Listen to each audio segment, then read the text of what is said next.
Serius banget Kak ekspresinya. Lagi mikirin apa nih? Aku tuh lagi kepikiran buat bikin usaha gitu, tapi bingung deh. Bingung kenapa tuh? Aku harus mulai dari mana? Terus bikin rencananya gimana? Dan apa yang aku harus siapin? Kamu udah coba searching di internet? Udah, tapi aku masih nggak ngerti. Kayaknya butuh nanya langsung nih sama orang yang ahli di bidangnya. Tapi ke siapa ya? Wah, kalau gitu pas banget nih sama narasumber yang akan kita ajak ngobrol hari ini. Serius, Mir? Beliau ngerti tentang kewirausahaan. Betul banget, Kai. Beliau sangat mengerti dan paham betul bagaimana merintis bisnis dari awal. Eits, tapi tunggu dulu, Kai. Sebelum kita mulai, kita sapa dulu yuk teman-teman dan adik-adik yang sedang menonton acara ini. Assalamualaikum warahmatullahi wabarakatuh. Baik, selamat pagi teman-teman dan adik-adik SMA Lab School yang kami cintai dan banggakan. Lab School. Pasti teman-teman bertanya-tanya nih, apa maksud perbincangan kita tadi? Yap, betul sekali. Hari ini kita akan sedang membahas tentang kewirausahaan dalam rangka kegiatan Cibubur Entrepreneurship Day of Lab School yang diselenggarakan oleh OSIS Kavi Asreo Maya SMA Lab School Cibubur. Pada hari ini kita akan mengadakan talk show yang bertema mengasah ilmu berwirausaha untuk menumbuhkan jiwa kewirausahaan sejak dini. Kira-kira teman-teman udah pada tahu belum nih siapa yang bakal menjadi narasumber kita hari ini? Ya, betul sekali. Narasumber kita hari ini adalah Kak Niki Hapsari Siti Nurmawariskina, SBNS, founder dan CEO PT Aili Natura Indonesia dan Delicatus. Kalau begitu, buat apa tunggu lama-lama lagi, Kai? Yuk, kita sambut dulu narasumber kita pagi ini. Halo Kak Niki. Halo. Oke. Terima kasih loh Kak Niki udah mau datang ke SMA Lab School Cibubur dan mau berbagi ilmu sama kita. Iya, makasih juga udah dikasih kesempatan buat kesini. Baik, sebelumnya kalau kata pepatah nih, tak kenal maka kata sayang.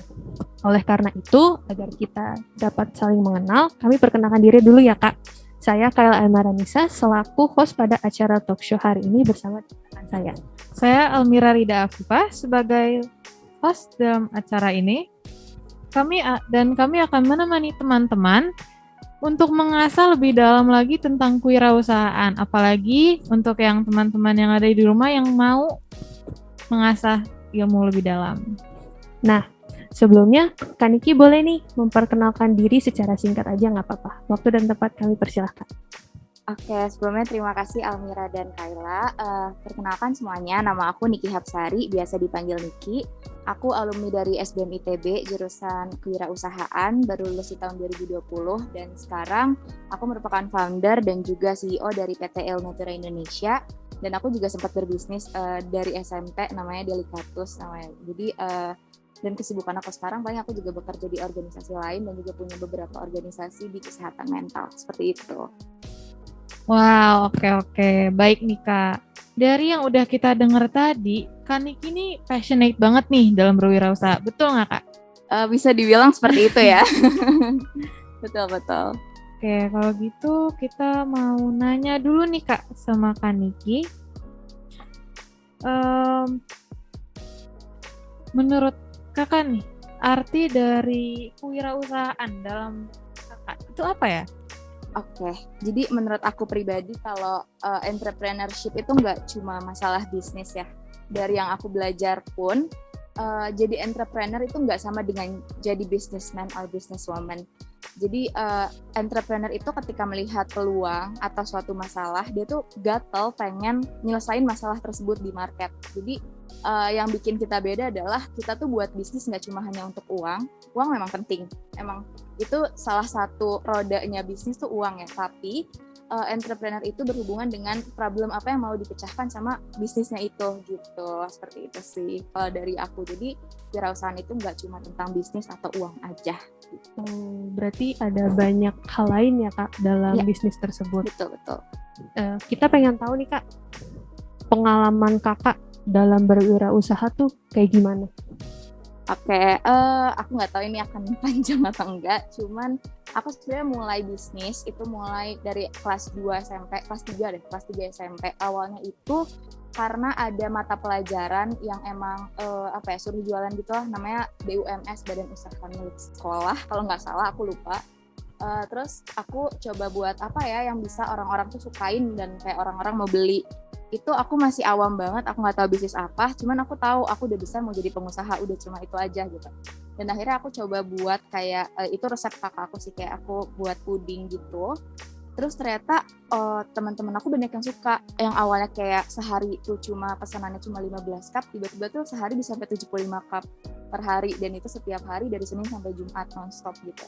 Dari situ aku kayak yang ngebuat aku tetap ngelanjutin adalah bukan uangnya, justru dulu aku nggak terlalu butuh uang dari bisnis ya, tapi aku ngerasa kayak feeling ketika orang-orang suka sama produk kita itu tuh beda banget. Aku nggak pernah nemuin itu di tempat lain, kayak di pengalaman aku yang lain aku nggak pernah ngerasa itu. Jadi aku ngelanjutin itu dari kelas 3 SMP sampai SMA, sebenarnya sampai kuliah juga, cuman kuliah tuh karena aku masuk SBM dan aku tidak berniat untuk melanjutkan bisnis makanan aku ini, karena aku ngerasa kayak capek juga sebenarnya bisnis F&B itu, kayak harus inovasi terus banyak kompetitor, semua orang kayak bisa masak kan, jadi gampang kesaingnya gitu.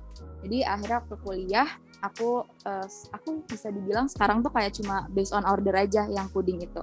Nah akhirnya waktu tingkat 2 aku masuk kewirausahaan, itu aku sama temen aku, partner aku namanya Safira, kita mendirikan bisnis di body care. Kenapa di body care? Karena sekarang skincare udah banyak pemainnya, dan emang kayak kita suka, karena waktu itu disuruhnya based on technology kan bisnisnya.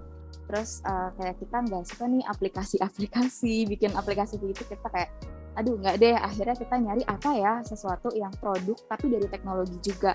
Jadi akhirnya dari situ kita memutuskan untuk body care gitu. Jadi kalau misalkan ditanya, aku lupa pertanyaannya apa, pengalaman aku. Ya. Ya, aku pernah di bisnis F&B. Oh ya, aku juga sempat bisnis di tahun lalu.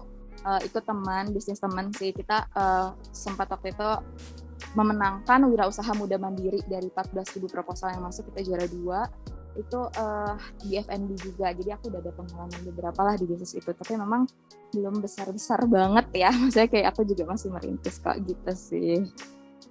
Seperti itu ya Kak. Berarti udah cukup banyak sebenarnya pengalaman dalam berwirausaha ini ya. Iya, kalau bisa dibilang gitu ya. Oke, baik nih Kak. Kita juga penasaran gimana sih Kakak ngerintis bisnis Kakak gitu pertama?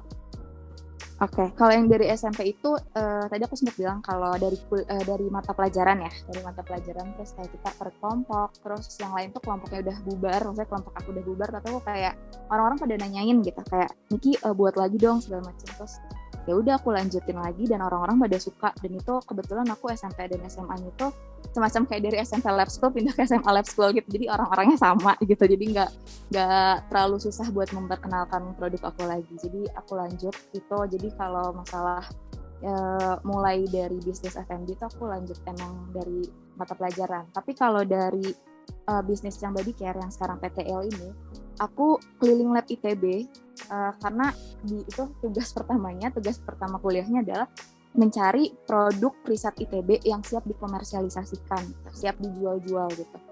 Lumayan challenging ya, karena kan harus ke jurusan lain, ke laboratorium, harus gain trust-nya mereka, karena mereka takut idenya dicuri, dipatahin dan segala macam. Itu challenging banget. Jadi aku sama temen aku tuh kayak selalu ada tanda tangan kontrak gitu sih sebenarnya di awal. Jadi kalau dibilang awal mulanya kayak gitu, yang awal mulanya nyari-nyari, terus emang sebenarnya kalau misalkan bisnis atau entrepreneurship itu harusnya dari problem yang ada, terus kita cari solusinya. Tapi kalau aku kemarin karena buat kuliah ya, aku ada produk dulu nih, ada produk riset, tapi aku tetap riset pasar juga, kayak ada nggak ya orang-orang yang membutuhkan produk ini, orang-orang seperti apa, terus produknya bisa unggul di di area mana, kayak gitu sih. Itu awalnya. Jadi ya sekarang sih udah tinggal ngelanjutin aja gitu. Berarti untuk awal mula food and beverage itu dari SMP ya Kak? Iya, betul. Dan untuk yang PT Aili itu dari kuliah? Iya, Dari betul. tugas Tapi kuliah. kita baru PT-nya di tahun ini sih. Oh. Jadi dulu namanya Ale Naturalis aja, tapi kita rebranding karena terkait ada hak kekayaan intelektual, di mana itu mereknya itu udah ada gitu, Ale itu. Jadi kita lagi rebranding dan belum launching sih sekarang karena kita juga lagi proses BPOM banget gitu. Nah Kak, pastinya dalam merintis usaha itu ada kendala atau mungkin masalah. Nah, kendala atau masalah yang Kakak hadapi dalam merintis usaha-usaha Kakak tersebut itu apa aja? Oke, kalau waktu Delicatus yang F&B waktu sekolah, itu kendalanya karena capek aja sih, karena aku ngerjain apa-apa sendiri ya, dari mulai beli bahan, terus sampai akhirnya ke end customer-nya, ke pelanggan aku tuh, ya aku ngapa-ngapain sendiri, buat konten segala macam itu sendiri, itu capek banget.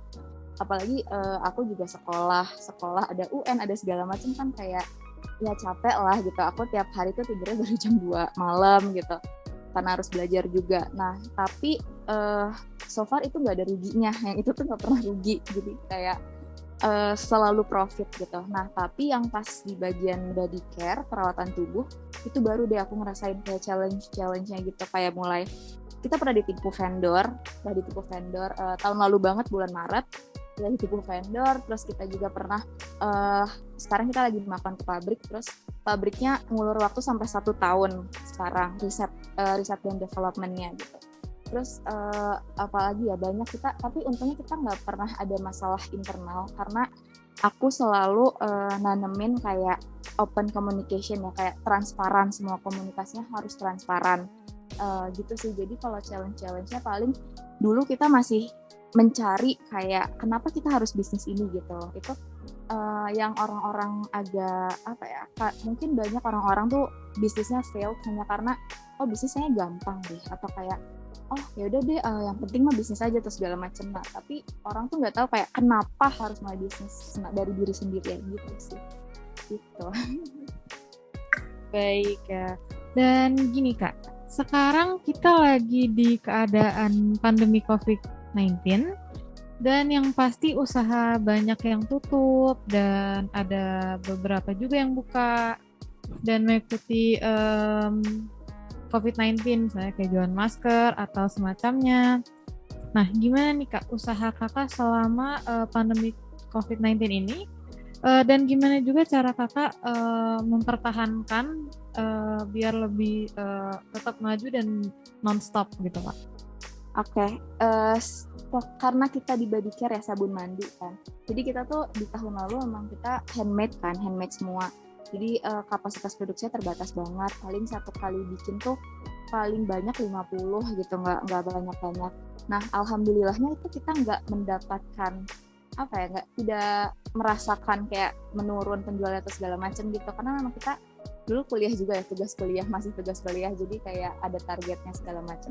Tapi kita ngerasain banget pas kita udah lulus, terus di bulan Desember kemarin kita jualan hampers, itu menurun banget karena sebelumnya tuh hampers kita tuh bahkan kita dulu di tahun 2019 kita nyediain sekitar 75 paket, tapi request itu nyampe 100 lebih. Nah, tapi kemarin kita udah nyediain 50, target kita diturunin ya karena pandemi. Itu tuh cuma laku 40-an gitu. Maksudnya dengan effort kita yang besar banget buat nyiapin hampers yang kayak di tahun 2019 tuh kita nggak effort apa-apa nyiapin hampers tuh, kayak cuma ya udah yang ada aja gitu kita jual. Tapi 2020 tuh ngerasain banget tuh waktu pas Natal, kayak kita bingung banget kok ini orang-orang gimana sih, nggak tertarik atau gimana. Akhirnya kayak ada penurunan, tapi ya aku rasa karena aku juga belum pernah ngerasain segagal itu walaupun pernah ditipu vendor atau segala macam. Jadi itu juga salah satu titik kayak rendahnya aku sih dalam berbisnis gitu. Begitu ya Kak. Jadi tetap ada pengaruhnya ya di bisnis Kakak dalam pandemi ini. Nah, sesuai dengan tema talkshow kita hari ini nih Kak, mengasah ilmu berwirausaha untuk menumbuhkan jiwa kewirausahaan sejak dini. Nah, menurut Kakak, pandangan Kakak nih terhadap ketertarikan generasi muda terhadap kewirausahaan saat ini tuh bagaimana nih Kak? Aku ngerasa banyak banget gak sih sekarang kayaknya owner-owner yang masih SMP, SMA tuh udah udah buka bisnis, and that's a good thing. Kayak aku pengen kayak ngomong ke diriku sendiri zaman dulu ya, kayak aduh coba deh Nick, lo bisnisnya nggak cuma satu doang gitu, kayak pada saat SMA. Jadi pada saat itu aku nggak kepikiran gitu, karena dulu juga aku kayak sukanya main segala macam, sukanya main dan belajar dulu aku. Jadi bisnis itu tuh menurut aku udah cukup. Nah tapi ketika lihat teman-teman adik-adik SMA yang udah mulai tertarik dengan entrepreneurship segala macam, aku kaget banget gitu, kayak wow bagus banget. Tapi memang ada beberapa hal yang menurut aku harus dikonsiderasikan lagi, karena kan bisnis tanpa profit itu cuma hobi yang mahal. Jadi buat apa gitu, modalnya kan pasti besar ya. Sekecil modal 100.000 pun menurut aku kalau buat bisnis besar, karena itu kayak ya udah harus uang dingin kalian gitu loh. Nah di situ aku sukanya sekarang tuh udah banyak webinar gratis. Terus salah satu sharing ini juga aku senang banget buat sharing. Terus teman-teman juga udah mulai inovatif banget, kayak kreatif, kayak ATM ya, aku lupa, amati, tiru, modifikasi, udah mulai kayak gitu teman-teman. Jadi aku senang banget, tapi tetap harus gak boleh mulai bisnis cuma karena kayak biar keren aja, itu nggak boleh sih menurut aku gitu. Oke Kak, nah kita nih ada juga nih mau nanya nih Kak, sebagai calon-calon wirausahawan nih ya, apa sih dan gimana caranya kita bisa mencari ide dan kayak peluang-peluang untuk menjadi wirausaha, dan itu tuh gimana caranya gitu Kak, untuk mencari inspirasi? Oke, ini aku mungkin mulai dari sini aku bicara tentang bisnis aku yang dari kuliah kali ya, karena bisnis aku yang waktu dari SMP tuh bener-bener kayak ya udah orang-orang suka terus aku jualan aja, itu nggak ada fondasinya, aku bahkan nggak tahu kenapa ya aku jual itu cuma karena aku senang aja. Tapi gimana cara pertama kali akhirnya aku dan teman aku memutuskan untuk jadi kita bisnis ini aja, itu pertama memang tugas saya keliling lab. Tapi setelah kita market research, riset pasar, kayak orang-orang butuh apa, ada problem apa di market gitu, kayak apakah misalkan kalau waktu pas 2018 sabun natural itu masih dikit banget, orang-orang tuh masih jarang yang bisa buat bikin sabun natural segala macam. Nah akhirnya kita ngeliat ada gap di situ, sedangkan banyak orang yang punya kulit sensitif, punya eksema segala macam, itu tuh kalaupun ada sabun natural harganya mahal banget gitu, yang sampai mungkin orang-orang beli sabun sekitar 1 liter tuh bisa 30.000 mungkin ya dari sabun-sabun konvensional, sedangkan 1 liter sabun natural tuh bisa 100 ribuan lebih gitu, yang 100 mili aja tuh bisa 50.000, makanya kan mahal banget. Kita lihat ada gap di situ, terus kita kayak kita bisa deh menyediakan sabun natural yang lebih murah gitu dengan kualitas yang sama atau bahkan lebih tinggi. Jadi emang karena sekarang aku juga udah belajar bikin sabun kan, jadi akhirnya ya lebih profitable, tapi orang-orang juga lebih kebutuhannya terpenuhi. Jadi satu bisa market research tadi yang pertama. Yang kedua bisa kalau di bisnis tuh ada namanya design thinking. Design thinking itu ini terlalu theoretical ya, cuman intinya berempati sama keadaan sekitar. Misalkan keadaan sekitar ada masalah apa, kita coba merasakan jadi mereka gimana, mereka tuh maunya apa, itu lihat problem sekitar apa, bisa dimulai dari problem sendiri juga. Misalkan kayak kalau misalkan aku kulitnya sensitif, terus aku mau nih kayak ada nggak ya sabun yang bisa melengkapi body care aku gitu. Tapi aku tetap harus cari market research lagi, apa jangan-jangan itu cuma masalah aku, karena kalau cuma masalah aku ya orang-orang nggak akan beli gitu. Tetap sih akhir-akhirnya akan tetap market research, cuma dari awalnya bisa dari permasalahan sendiri atau permasalahan sekitar gitu. Terjawab nggak ya atau terlalu advance ya? Jawab kok Kak. Berarti untuk mencari inspirasi itu melihat keadaan sekitar dulu ya, apa yang diperlukan, betul. Apa yang mereka butuhkan, dan atau mungkin dilihat dari kita sendiri. Apa yang kita perlukan. Nah, untuk pastinya memulai usaha itu pasti ada persiapan nih Kak, apalagi kalau untuk merintisnya dari nol banget. Nah, apa saja nih persiapan yang dibutuhkan untuk memulai usaha tersebut? Oke, dulu aku sempat jawab kalau misalkan memulai usaha siapinnya uang, dulu aku ngomongnya gitu, modal. Tapi setelah aku menjalani, hal yang paling pertama yang harus disiapkan tuh mental sama niat. Itu tuh susah banget. persisten tuh susah banget. Uang tuh bisa dicari, kalian masih bisa nyari investor, bisa ya let's say minta ke orang tua atau kayak dari uang tabungan sendiri, itu tuh masih bisa dicari. Tapi mental sama tadi aku bilang apa, mental dan niat itu tuh susah banget dijalaninnya gitu, dicarinya gitu. Kayak satu, harus tahu dulu mental kalian kuat nggak sih, karena berbisnis itu banyak orang menghindari pekerjaan 9 to 5 atau pekerjaan kantoran karena mau berbisnis, karena dikira bisnis fleksibel. Tapi when it comes to business, you work 24/7. Kayak bener-bener aku tuh nggak ada istirahatnya. Even mungkin aku ada kejadian atau apa tuh, aku tetap harus mikirin bisnis aku gimana. Karena kita nggak cuma mikirin gimana caranya biar besok kita nggak dipecat atau gimana, tapi kita mikirin gimana caranya besok tim aku bisa memenuhi kebutuhannya, bisa kayak keluarganya tim aku bisa makan. Jadi yang dipikirin tuh banyak banget. Jadi itu sudah tervalidasi oleh psikolog aku sendiri. Jadi aku kayak konseling kan, kayak gimana ya Kak, aku bisnis segala macam. Akhirnya aku nyadar juga kalau jadi bisnis tuh, jadi businesswoman atau kayak jadi entrepreneur itu bukan sesuatu yang coba-coba aja gitu. Mungkin dari 1 juta entrepreneur cuma 1%-nya gitu yang emang lucky gitu loh. Sisanya enggak, sisanya kayak tetap harus berjuang gitu. Jadi satu, niat, terus kedua tetap harus punya business plan. Jadi harus tahu produknya apa, value-nya apa gitu, bedanya apa, terus customer-nya siapa, itu tuh harus bisa tergambarkan gitu loh. Jadi nggak yang cuma, jadi aku mau bisnis ini, terus kalau misalkan ditanya siapa yang mau beli, yang nggak tahu siapa aja.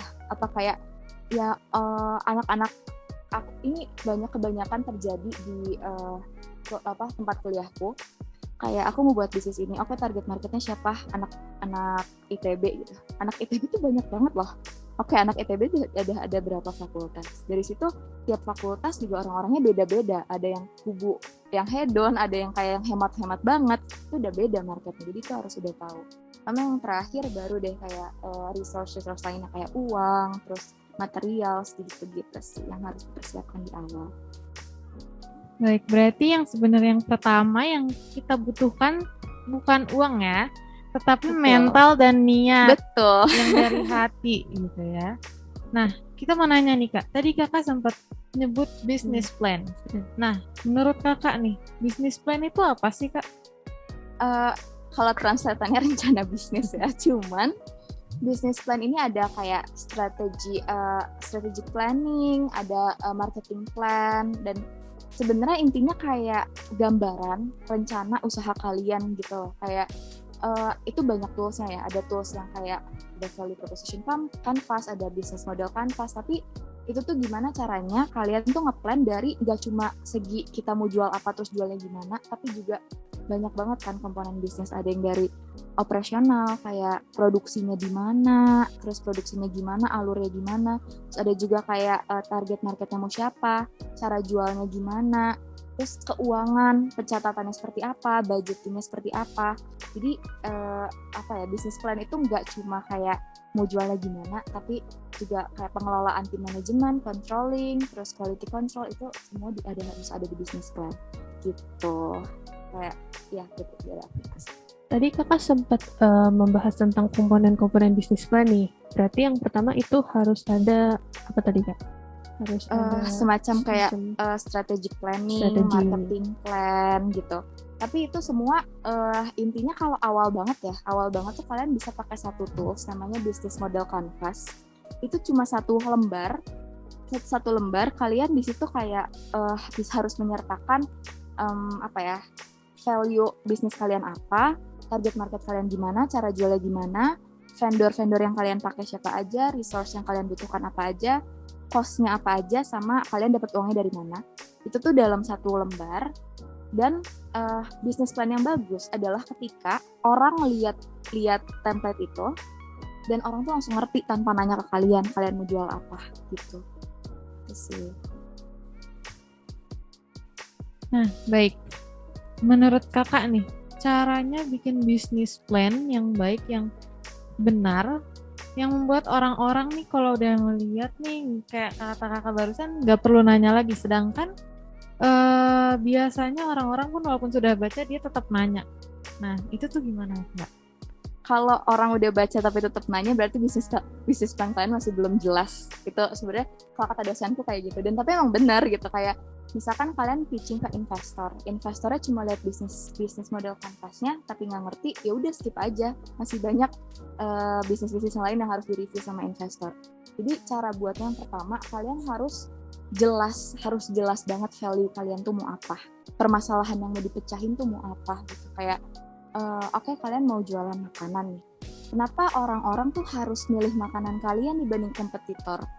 Itu tuh harus jelas banget di situ. Terus target pasarnya mau siapa, orang yang karakteristik seperti apa yang mau membeli produk kalian. Misalkan mungkin kalau di Bandung ya, kayak yang rumahnya tinggal di daerah Riau di tengah kota gitu, tapi itu kan akan berbeda cara berbisnisnya dengan orang-orang yang misalkan tinggalnya di Jatinangor. Itu kan berbeda banget ya. Nah, jadi itu harus udah jelas banget, udah tahu pasti. Terus ya, tapi kan kita nggak tahu ya future tuh bakal kayak gimana. It's okay, cuma setidaknya kita udah punya perhitungan resikonya apa, kayak gitu sih. Jadi yang cara buat dari awalnya, kita harus tahu pertama dari diri kita kayak kenapa kita memulai bisnis itu. Yang kedua, apakah problemnya valid gitu, apakah kalian udah punya cukup data untuk memvalidasi si riset market itu. Tapi itu kalau misalkan bikin startup gitu ya teman-teman. Tapi kalau misalkan mau bikin kayak small business gitu, menurut aku kalian bisa sambil coba terus kalian tuh akhirnya nemu sendiri kok formula kalian. Jadi bisnis itu bukan sesuatu yang kayak mungkin itu nggak work di aku tapi work di kalian gitu. Itu bukan, bisnis itu bukan sesuatu yang theoretical. Jadi harus nyoba sih intinya gitu. Jadi poin utamanya harus mencoba ya Kak. Betul. Nah, menurut Kakak nih, mengapa bisnis plan itu sangat penting untuk disiapkan sebelum memulai atau merintis usaha? Oke. Penting banget karena itu risk management. Karena aku tadi sempat di awal bilang bisnis itu hobi yang mahal kalau kalian tidak memikirkan matang-matang. Misalkan kalian udah ngeluarin 100 juta, terus aku punya teman, dia bikin semacam bisnis, terus aku nanya modalnya, kamu modalnya berapa sih? Dia bilang 300-400 juta. Oke, terus aku tanya, itu balik modalnya berapa lama? Terus dia nggak tahu, secepatnya aja.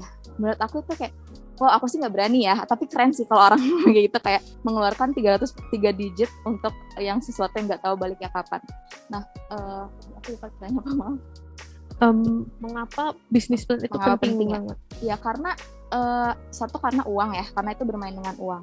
Dua, karena akan kita kalau misalkan itu tuh kayak minimalisir risiko. Kayak resiko misalkan kalau makanan kan gampang basi ya, jadi kalian punya perhitungan, kalian mau beli bahan-bahannya berapa banyak, itu tuh harus ada perhitungannya. Terus kayak kalian mau spend berapa banyak untuk marketing, untuk kayak endorse dan segala macam. Jadi itu lebih ke risk management sih, sepenting itu. Dan kalau kalian butuh investor, terus misalkan mau nyari investor, nggak mungkin ada investor yang mau bisnis tanpa business plan. Ya kecuali emang ada beberapa investor yang mau invest ke orangnya karena dia percaya sama orangnya, misalkan baru gitu. Baik. Nah, sebagai pengusaha yang udah bisa dibilang sukses, belum sih, tapi amin ya. Amin, dan sangat amat passionate dalam bisnis. Kita mau tahu nih Kak, bagaimana cara mengelola usaha dengan baik dan benar agar bisa berkembang ke depannya tanpa tanpa rugi gitu ya, tanpa rugi atau kesalahan yang tidak diinginkan. Oke. Yang pertama, cara mengelola itu dari foundernya sendiri harus kaya ilmu. Dalam artian harus selalu haus akan ilmu, harus nanya-nanya ke orang lain, kayak nanya-nanya ke yang lebih sukses lagi, punya mentor lah istilahnya, punya orang yang dilihat kayak gue mau nih kayak orang ini gitu. Tapi nggak usah dibanding-bandingin ya, misalkan dia udah sukses tapi kita belum. Nah itu harus haus akan ilmu, kayak ikutan webinar segala macam. Aku pun masih ikutan webinar gitu. Nah terus yang kedua, tadi yang pertama cari ilmu. Yang kedua, yang paling mahal, aset paling mahal di sebuah bisnis itu adalah orang. percaya atau enggak, aset paling mahal tuh orang. Kalian pasti nggak asing ya kalau misalkan ada bisnis yang pecah gara-gara foundernya berantem, atau mungkin kayak bisnis yang gagal gara-gara ada yang nyuri uangnya segala macam, itu kan nggak asing banget ya. Jadi emang yang paling kuat itu orangnya, orang-orangnya di situ. Yang pertama kan di foundernya. Founder itu dalam artian niatnya harus kayak haus akan ilmu dan segala macam. Yang kedua tim itu penting banget kayak kita, karena itu tuh nggak cuma sebagai kayak mereka kerja di kita terus udah kita kasih uang terus udahan gitu. Jadi tim itu kan yang benar-benar kayak mau gitu loh sacrifice their life buat bisnis kalian gitu. Itu tuh harus tim yang sevisi, itu nyari susah banget gitu ya. Jadi I'm glad kalau partner aku sekarang tuh benar-benar satu jalan sama aku.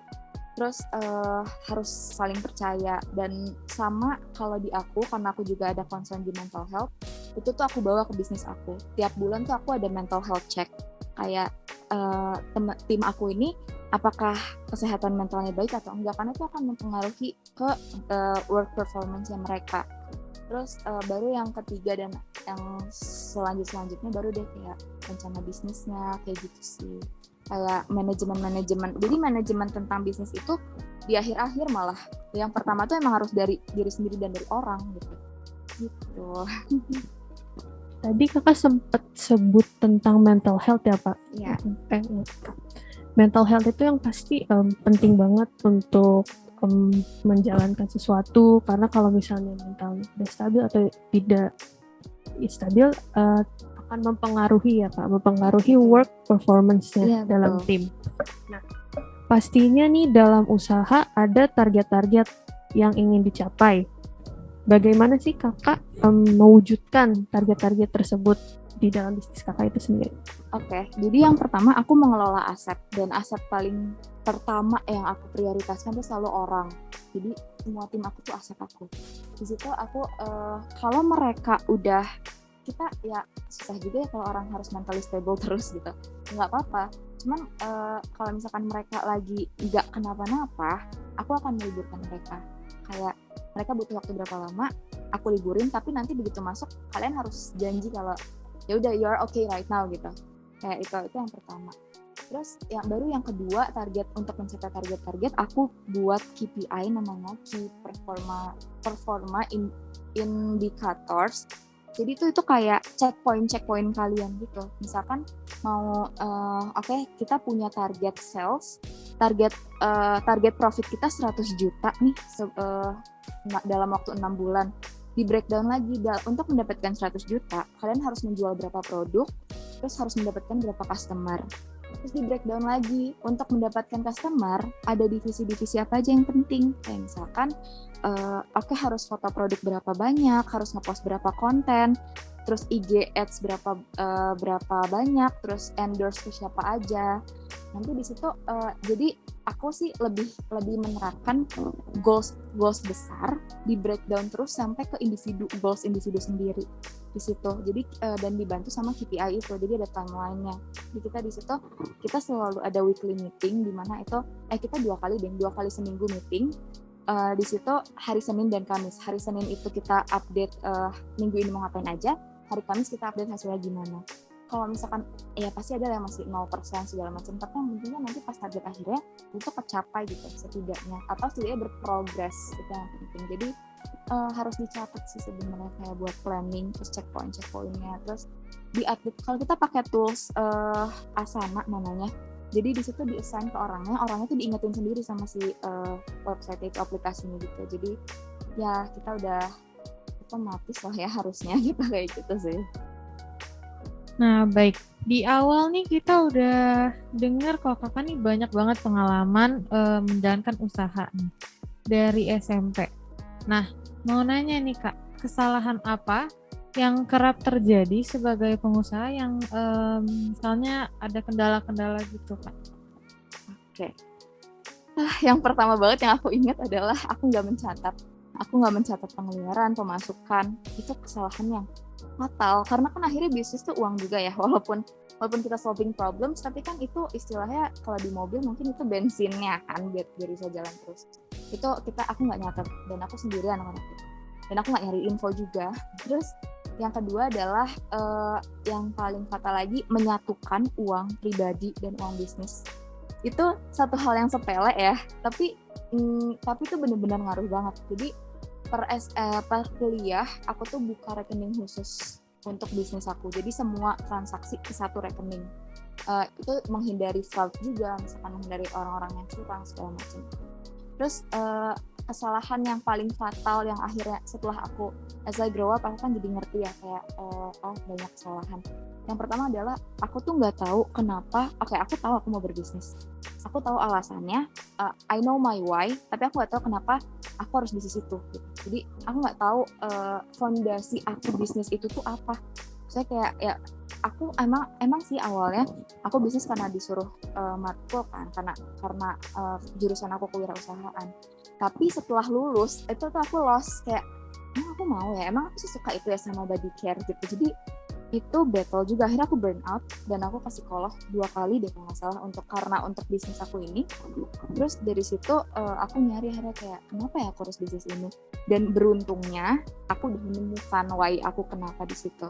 Jadi kalau misalkan ternyata nemu why-nya dan why-nya itu bukan bisnis body care, ya aku akan berpindah haluan gitu. Jadi harus tahu diri sendiri dulu gitu. Terus sama kesalahan-kesalahan lainnya paling menunda-nunda, terus kayak nggak persisten dan konsisten. Itu juga jadi salah satu pelajaran ya, kayak karena bisnis kan harus konsisten ya, karena sekarang itu kita masih sekarang itu nggak ada ide yang original kan sebenarnya, tapi kompetitor itu ngeliatin kita loh sebenarnya, ngeliatin kita lengahnya di mana dia isi, dan itu juga jadi tugas kita untuk cari kesalahan kompetitor, kita isi di situ. Jadi fast pace banget sebenarnya, jadi di situ harus nggak boleh jadi nanti itu nggak boleh gitu. Oh ya, satu lagi, karena aku pernah ditipu ya, aku baru inget itu kesalahan yang besar banget adalah yang buat aku dan teman aku rugi itu karena kita nggak menandatangani kontrak. Pokoknya kalau misalkan ada pihak luar, misalkan kita pakai vendor, kita punya supplier segala macam, dan itu belinya dalam jumlah banyak, apalagi ada sistem PO dan segala macam, harus tanda tangan kontrak. Kita juga pernah collab sama brand lain, nggak ada MOU, nggak tahu sekarang kayak gimana. Kita nggak tahu loss berapa juga dari situ. Gitu.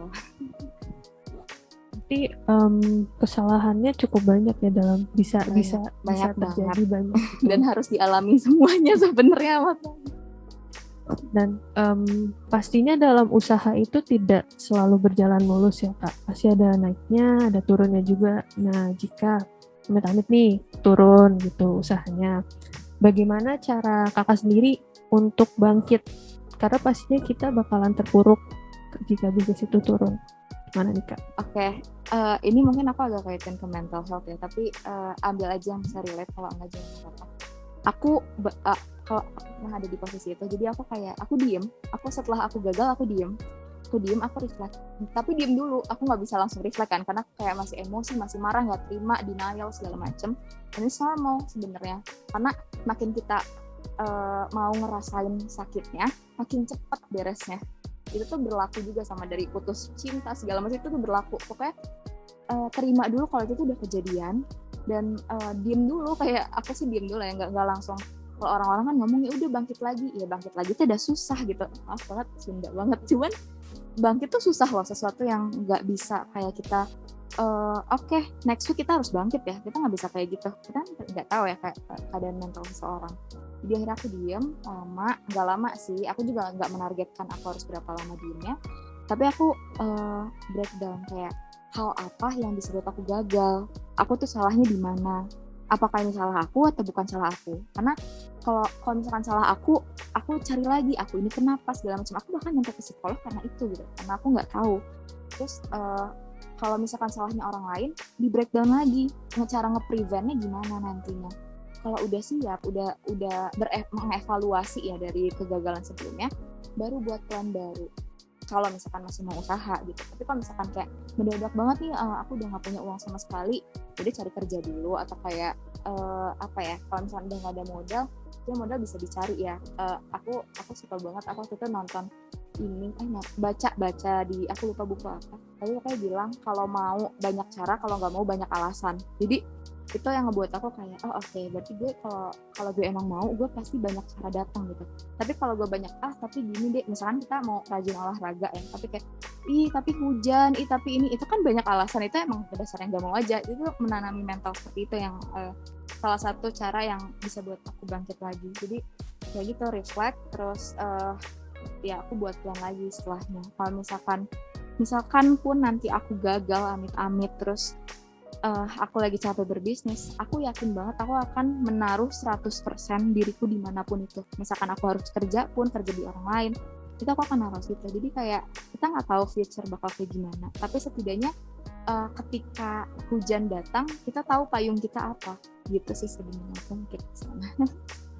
Baik, berarti ya Kak, kalau misalnya kita lihat ya, untuk memutuskan suatu hal kita perlu pikiran yang dingin dan nggak bisa asal memutuskan dengan pikiran yang masih panas dan emosional, karena hasilnya akan berbeda dengan pikiran yang udah jernih lagi. Dan ya kita tidak bisa menentukan mental kita akan sampai kapan, tapi kita akan berusaha ya. Iya, betul. Nah, kita punya ini nih Kak, pertanyaan lagi.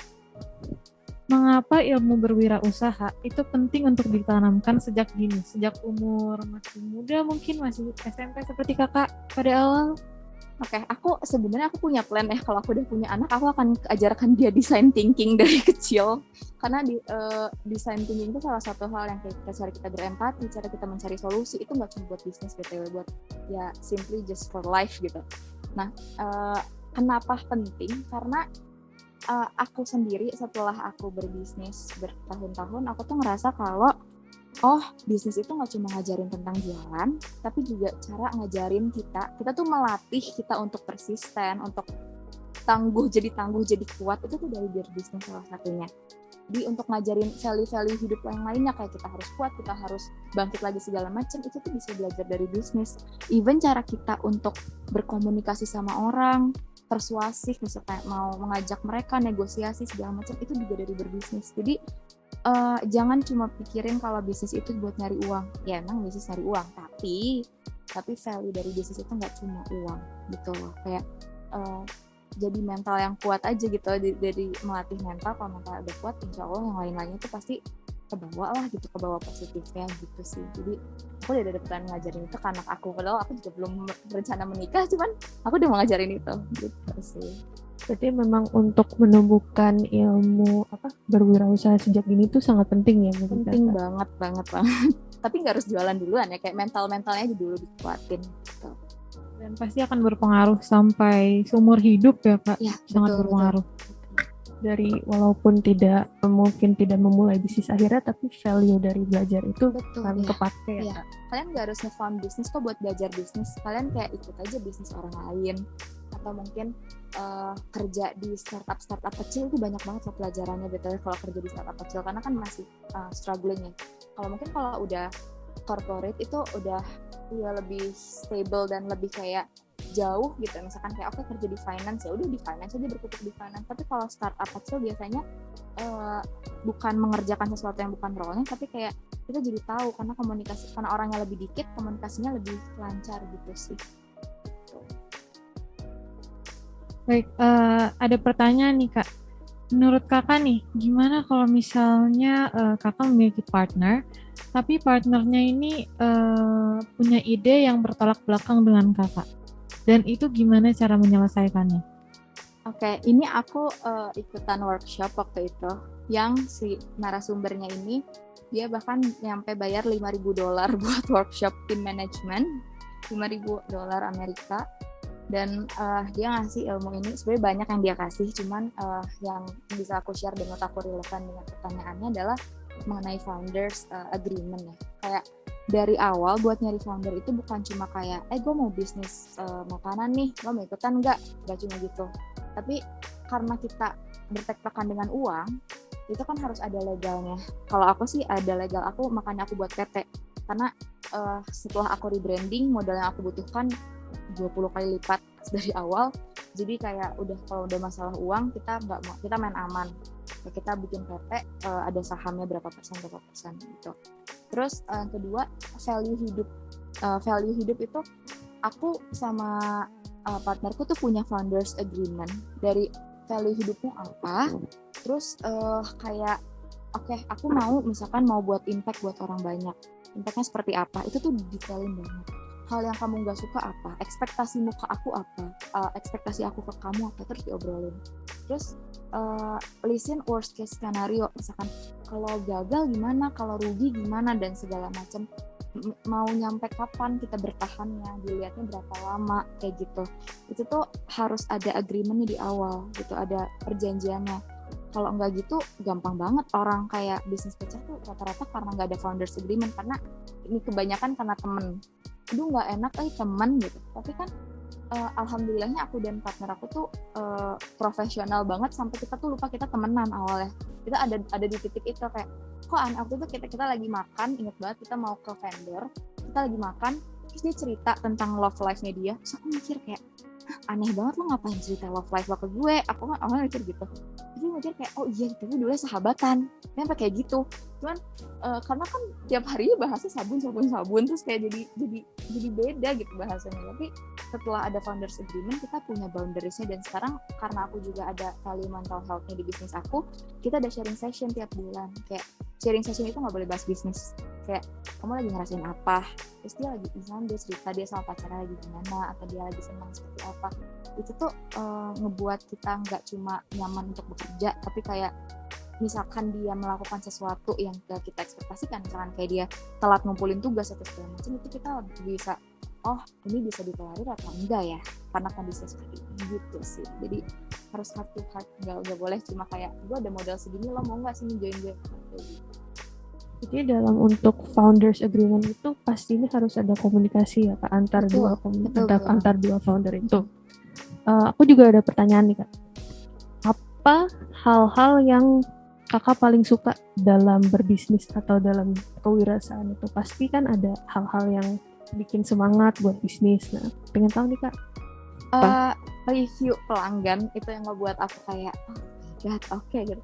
Itu yang buat aku dari awal kayak karena orang suka produk aku nggak pernah ngerasain kesenangan itu dari manapun, mau punya pacar mau apa itu nggak pernah ke fulfill kesenangan itu. Kayak kebayang nggak sih misalkan kalian masak nih terus makanannya enak, orang-orang tuh muji kalian terus karena makanannya enak, itu kan seneng banget ya rasanya ya. Itu satu, itu yang pertama itu. Terus yang kedua ya emang lebih fleksibel, tapi aku kerjanya lebih banyak sebenarnya dari orang-orang karena aku 24 jam tuh mikir. Aku bangun sebelum tidur tuh aku ngeliat packaging, referensi packaging. Bangun-bangun aku mikir lagi kayak hari ini meeting ngapain ya, kayak gitu. Kayak selalu aku suka mikir aja sih sebenarnya, tapi nggak semua orang suka itu. Terus aku suka eksperimen sih, kayak nyoba-nyoba gitu loh. Kayak kita tuh banyak ikutan workshop karena sekarang lagi rebranding ya. Kita banyak ikutan workshop sampai kita tuh nggak sabar mau nyobain semua tools itu karena kita tahu kita harus cobain. Kayak banyak eksperimen, terus kayak banyak ketemu orang, semua baik banget ketemu orang. Kayak aku jadi DM-an sama foundernya Monomoly. Kalau kalian tahu Monomoly, kamu masih tahu kan? Jadi DM-an, terus sama Enpure pernah juga DM-an sama. Jadi brand-brand besar itu yang bisa ngobrol gitu loh. Itu tuh kayak aku bisa belajar dari dia dan bisa ngobrol sama dia, itu sesuatu yang kayak aku mau nih kayak gini, aku suka kayak gini. Dan mungkin itu juga yang ngebuat salah satu brand MS Glow, MS Glow kan jadi gede banget sekarang. Itu pas awalnya kan dari situ juga, dari kayak aku jadi brand ambassador terus kenal satu sama lain, itu networkingnya gede banget. Kayak gitu sih, itu hal yang nggak cuma karena passionate. Sebenarnya aku nggak suka banget kata-kata passion karena I think it's overrated, tapi karena aku suka banget itu, tapi ya dan value yang aku dapat itu lebih banyak dari yang aku keluar gitu sih. Oke, nah kalau misalnya nih Kak, antara kakak misalnya dan founder tadi udah klop banget, tapi ternyata di tengah-tengah ada misalnya dia melakukan kecurangan dengan tim lain atau gimana, apa yang akan kakak lakukan? Oke, itu harusnya udah ada di founder agreement. Itu udah ada di founder agreement, misalkan ada curang dalam bentuk apapun, itu tuh ada. Jadi kita untuk yang penalti itu ada dua poin, ayat pasal berapa ya, kalau nggak salah pasal 16, pokoknya pasal terakhir. Ayat pertamanya itu kita musyawarah of course kan, kayak mau gimana kelanjutan. Yang kedua bawa hukum, karena itu udah ada MOU-nya, kita udah ada sertifikat perusahaan, akta perusahaan, ada dilindungi oleh hukum Kemenkumham. Jadi ya bisa dibawa ke, kalau nggak salah pengadilan niaga kalau nggak salah, kalau kayak gitu tuh. Terus bisa pasti dibawa ke hukum kalau misalkan emang nggak bisa diselesaikan secara bermusyawarah. Dan itu harus ada di founders agreement. Jadi founders agreement itu kita harus bikinnya kayak oke, misal kita nggak teman gitu, harus kayak gitu, harus punya hati sebesar itu buat misalkan sahabatan banget ya udah tetap harus punya hati sebesar itu untuk kayak gak sahabatan lagi tuh gimana kayak gitu. Karena banyak banget aku pernah mentoring juga sama salah satu kalau kalian tahu Wormhole Store, itu ada salah satu di Bandung, ada foundernya udah gede banget. Dia tuh partnernya kalau nggak salah pernah ngebawa berapa ratus juta. Dan itu aku bingung banget kan, kayak Kak, terus kakak gimana? Ya udah kita ngobrol, dia keluar. Nah keluarnya itu misalkan kayak oke keluar, terus ganti ruginya gimana? Terus kalau punya kepemilikan sahamnya mau dilepas apa mau dijual, kayak gitu tuh kayak itu tuh udah ada sebenarnya di akta. Jadi founders agreement itu nggak cuma kayak value hidup lo apa value hidup gue disatuin, tapi gitu worst case scenario-nya harus ada, harus terplanning. Terakhir nih Kak, kakak punya nggak pesan-pesan untuk teman-teman nih atau calon-calon wirausaha muda nih yang ingin memulai usaha, atau setelah nonton ini, wah kayaknya seru nih kalau buka bisnis? Apakah ada pesan dan motivasi mungkin untuk teman-teman yang lagi nonton biar lebih berani untuk mengambil keputusan dalam bisnis sejak dini? Oke, dari aku ya, bisnis itu bukan suatu pencapaian, tapi bisnis itu adalah salah satu cara untuk bekerja. You have to know that, kayak bisnis itu bukan sesuatu yang harus orang-orang akan menyelamati kalian, tapi kalian juga harus struggling hidupnya. Itu yang pertama. Terus yang kedua, jangan ngerasa kalau misalkan kalian punya bisnis kalian lebih tinggi dibanding orang lain. Enggak, struggle kalian di bisnis itu jauh lebih besar dibanding, enggak usah ngebandingin deh, struggle kalian di bisnis itu jauh lebih besar gitu dibanding yang kalian kira. Terus selanjutnya, kalau kalian punya privilege, pakai. Sumpah beneran, aku bukan orang yang kayak aku mulai dari nol, aku enggak, modal aku dari ayah aku punya privilege itu. Aku punya, misal aku bisa memotong birokrasi, apa yang bisa aku potong birokrasi ya, aku pakai. Dan gak usah sampai ngomong ke orang, aku dari nol banget, dari aku gak punya apa-apa, aku gagal terus aku pindah ke Amerika. Ada gitu yang kayak gitu. Ini kayak gak usah kayak gitu. Jadi kalau kalian punya privilege, pakai, gak usah sok-sokan deh gitu istilahnya ya. Kalau nggak mau pakai silahkan, tapi nggak usah ngeluh udahnya gitu. Terus dan nggak usah ngomong ke orang kalau kalian tuh nggak usah ngomong ke orang kalau kalian tuh dari nol, nggak dibantu siapa-siapa. Karena aku yakin banget tiap entrepreneur itu tuh keluarganya tuh pasti mendukung, pasti ada bantuan lah, walaupun nggak keluarganya, mungkin teman-teman sekitarnya tuh pasti mendukung. Dan itu tuh hal yang kalian tuh harus appreciate gitu. Jangan ngerasa kalian berdiri sendiri. Jadi being an entrepreneur is not a competition juga. Itu uang kalian nggak akan balik dalam 1 malam, bisa dalam 3 tahun, rata-rata startup 3 tahun. Jadi ya sabar, persisten, terus inovasi terus, market research terus, cari terus ke market, dan yang terakhir mental kalian harus kuat. Udah itu aja. Baik. Gak apa-apa Kak, ilmunya bermanfaat banget. Baik, terima kasih kepada Kak Niki atas kesempatannya untuk berbagi ilmu kepada kami dan teman-teman yang sedang menonton acara talk show hari ini. Dan terima kasih juga kepada teman-teman yang telah menonton acara talk show ini. Dan aku juga mau makasih dong ke kalian. Thank you so much teman-teman SMA Lab School Cibubur udah ngundang aku dan mempercayakan aku untuk sharing di sini. Hope you guys gain the insight buat untuk sesi hari ini. Thank you. Terima kasih kembali Kak Niki. Baik, kami sudah berada di penghujung acara. Saya Kayla dan saya Almira. Kami pamit undur diri. Wassalamualaikum warahmatullahi wabarakatuh. Dadah.